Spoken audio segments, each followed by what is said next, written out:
সিপিআইএমের ডাকে আজকে কোচবিহারের তুফানগঞ্জ থেকে বাংলা বাঁচাও যাত্রা শুরু হয়েছে।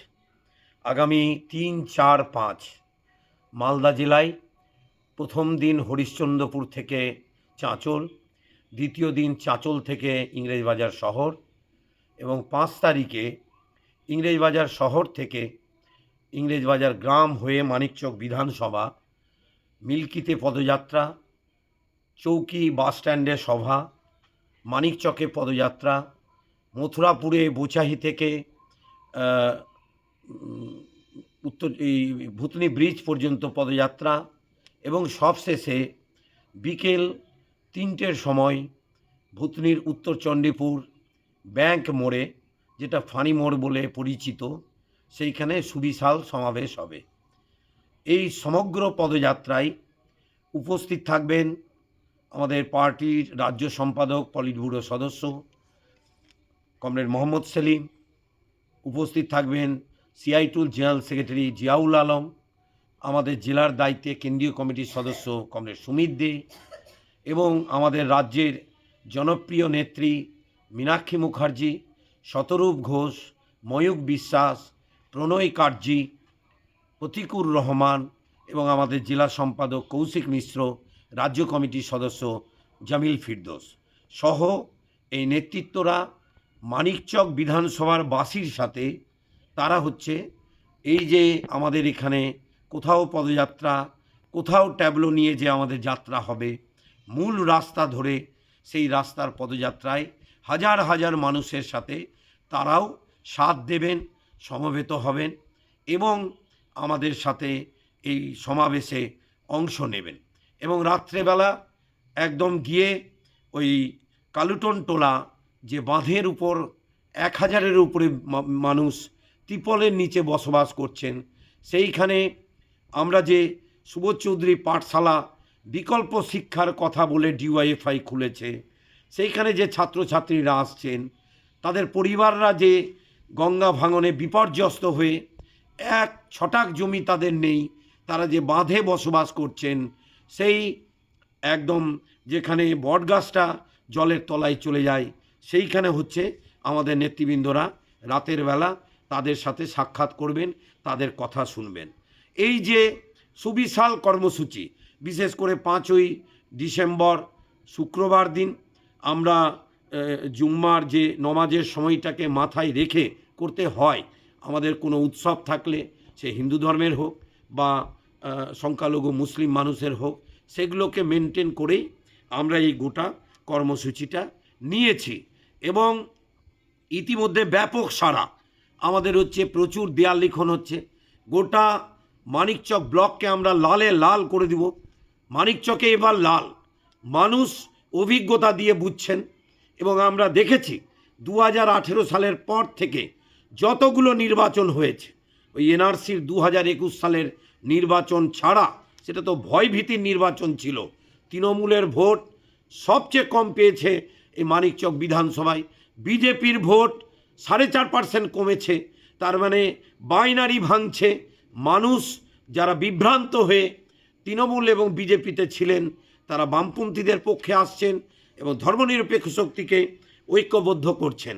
আমরা আমাদের এই পদযাত্রায় যে দাবিগুলো সামনে রেখে গ্রাম বৈঠক চলছে, বুথ বৈঠক চলছে, এলাকায় ছোট ছোট হাটে আমাদের সভা হচ্ছে এবং আমরা যে দাবিগুলো নিয়ে আজকে এই পদযাত্রায় সামিল হয়েছি, সেই গঙ্গা নদীর ভাঙনের স্থায়ী রোধ, জাতীয় বিপর্যয় ঘোষণা, ভাঙন পীড়িত মানুষদের 4 শতক করে জমি দেয়া, চর জমির সীমানা নির্ধারণ, কৃষকদের অধিকার দেয়া, গদায়ে হাইল্যান্ড তৈরি করা, গদায়ে পঠন পাঠনের ব্যবস্থা করা, আমাদের হচ্ছে ভূতনির বন্যা নিয়ন্ত্রণ করা, দক্ষিণ চণ্ডীপুর কাটা বাঁধে সেখানে হচ্ছে লক গেট তৈরি করা, 100 দিনের কাজ চালু করা, জব কার্ড ফেরত দেওয়া, দুর্নীতির তদন্ত করে ব্যবস্থা নেওয়া, 47,000 প্রায় পরিযায়ী শ্রমিক আমাদের ব্লকে আছে, সেই পরিযায়ী শ্রমিকদের ভিন রাজ্যে নিরাপত্তা সুনিশ্চিত করা, ফ্রি রেশন, ফ্রি স্বাস্থ্যের ব্যবস্থা করা,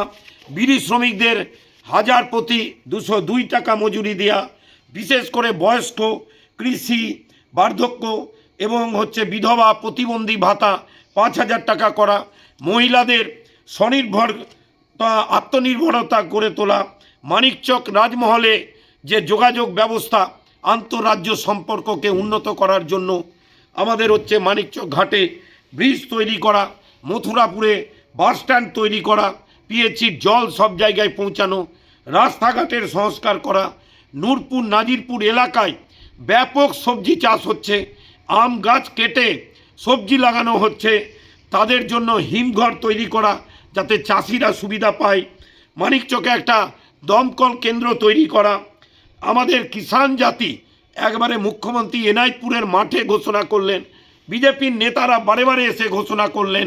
আজকে কিষাণ জাতির এসটি দ্রুত কেন্দ্র রাজ্য সরকার সমাধান করা, আমাদের হাসপাতালে ব্লাড ব্যাংক চালু করা, বিভিন্ন উপস্বাস্থ্য কেন্দ্রগুলোর উন্নত ঘটানো, আমাদের নদীর চরে স্পেশাল ক্যাম্প প্রতি মাসে করা, শিক্ষার প্রসার ঘটানো। দেখবেন সরকার যখন স্কুল তুলে দিতে চাইছে ডিওয়াইফাই, তখন বিকল্প শিক্ষার ভাবনা নিয়ে একটা অস্থায়ীভাবে আমরা স্কুল তৈরি করেছি। ভূতনিতে অনেক ছেলে মেয়ে পড়াশোনায় উন্নত শিক্ষা পেতে চায়, বিজ্ঞান বিভাগ চালু করা, বিদ্যালয়ের পঠন পাঠনগুলোকে ঠিক করা।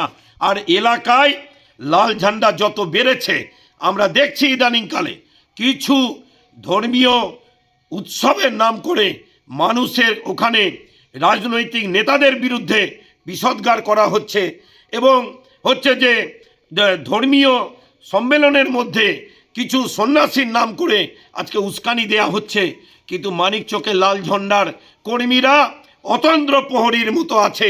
এখানে হিন্দু মুসলমান যা আছেন, অন্যান্য সাবকাস্ট যা আছেন, সবাই ঐক্যবদ্ধ আছে। মানিকচকবাসী হিসেবে আমরা গর্বিত বোধ করি। অতীতে যখন ধুলিয়ান, মোথাবাড়ি এবং ইংরেজবাজারেও চক্রান্ত তৈরি করা হয়েছিল, সেই জায়গায় দাঁড়িয়ে রুখে দাঁড়িয়েছিলাম আমরা। এবং পরবর্তীকালে প্রশাসনকে আমরা ধন্যবাদ জ্ঞাপন করব যে পরবর্তীকালে যখন তদন্ত করে বেরোচ্ছে, তখন কিন্তু এই যে সাম্প্রদায়িক বিষ যারা ছড়াচ্ছে, ঘটনা কিন্তু অন্যদিকে মোড় নিচ্ছে। ফলে এলাকায় শান্তি শৃঙ্খলা সম্প্রীতি রক্ষা করতে হবে এবং এই দাবিগুলো আগামী দিনে সিপিআইএম এই মানিকচকের বুকে এই যে লাল ঝান্ডাকে শক্তিশালী করতে চায়। আগামী যে লড়াই, সেই লড়াইয়ে এই দাবিগুলো প্রতিষ্ঠিত করতে চাই। এগুলো মানুষের গ্রাম বৈঠক, পাড়া বৈঠক থেকে এই দাবিগুলো উত্থাপিত হয়েছে। এই দাবির জন্যই পদযাত্রা, এই দাবি পূরণের জন্যই সমাবেশ, এই দাবির জন্য লড়াই। লাল ঝান্ডা প্রতিনিয়ত এই মানিকচকে লড়াই করছে।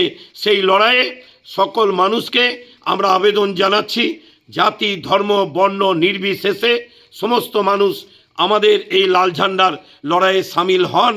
ফের পশ্চিমবাংলাকে আমরা একটা সুন্দর পরিবেশ দিতে পারি। সেই কারণে পশ্চিমবাংলায় যে লাল ঝান্ডা বাংলা বাঁচাও যাত্রা শুরু করেছে। কেন যেভাবে রাজ্যে দুর্নীতি, যেভাবে রাজ্যে শিক্ষার সংকুচিত করা হচ্ছে, যেভাবে চাকরি বিক্রি করা হচ্ছে, যেভাবে সমস্ত দপ্তরগুলোকে তুলে দিয়ে আজকে যে সমস্ত বিভিন্ন চটকদারি সিদ্ধান্তগুলো নেওয়া হচ্ছে, তার বিরুদ্ধে রুখে দাঁড়ানোর জন্য স্থায়ী কাজের দাবিতে, বেকারদের কাজের সমাধানের দাবিতে, পরিযায়ী শ্রমিকদের ফিরিয়ে এনে এখানে কারখানা করার দাবিতে, এখানকার মায়েরা বলছে আপনারা একটা কারখানা করতে পারছেন না কেন? আমার জোয়ান ছেলেটা দিল্লি যাবে, পাঞ্জাব যাবে, তাদেরকে ফিরিয়ে আনার জন্য লাল ঝান্ডার যে লড়াই, সেই লড়াই আপনারা সামিল হবেন। এই আবেদন সিপিআইএম মানিকচক বিধানসভার পক্ষ থেকে আমি আপনাদের কাছে রাখলাম।